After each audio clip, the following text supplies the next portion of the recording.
Aujourd'hui, c'est un sujet qui me tient vraiment à cœur. Et l'idée des réseaux féminins au sens réel, mais aussi virtuel, est venue le 8 mars dernier, où en discutant avec un certain nombre de collègues, d'amis, on s'était dit, mais le 8 mars, c'est intéressant, la journée de la femme, mais on fait quoi les 364 autres jours?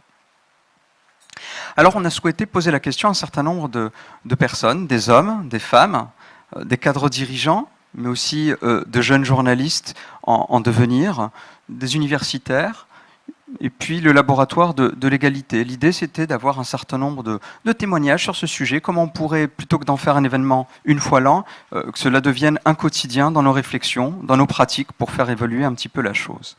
On s'est aussi posé la question peut-être de la responsabilité sociétale. Au-delà de l'éducation des parents, il ne s'agit pas d'être dans une démarche de culpabilisation, mais il s'agit simplement de se poser la question plus globale.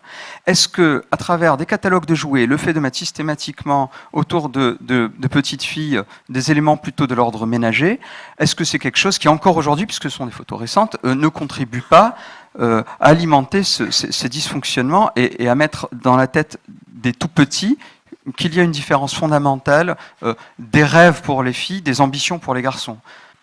À partir de là, on a pu aussi se poser la question de « sommes-nous câblés pareil ?» Certains prétendent que nos cerveaux fonctionnent différemment. J'ai encore entendu ça très dernièrement et lu des choses sur le sujet. C'est quand même étonnant. C'est de l'inné ou c'est de l'acquis, cette différence supposée? On a un souci, une pénurie majeure de femmes dans les métiers techniques d'ingénierie.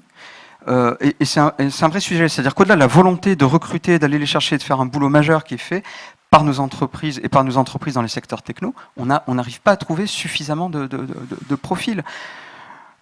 Que faire sur ça? Est-ce qu'il s'agit juste de faire un état des lieux aujourd'hui? Est-ce qu'on peut travailler plus, je dirais, en profondeur, aider les plus jeunes âges sur ces sujets?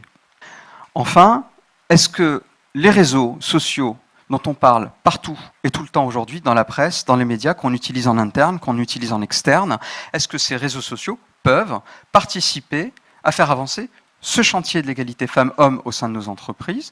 Et globalement, la question, c'est, les RSE peuvent-ils améliorer la responsabilité sociale d'entreprise? Parce qu'il me semble que la parité, c'est peut-être la première des responsabilités sociales de l'entreprise. Alors, quand on parle de diversité de femmes, c'est peut-être une réalité dans l'entreprise, mais les femmes représentent juste la moitié de la planète. Donc de quelle diversité parlons-nous, devrions-nous parler? Voilà.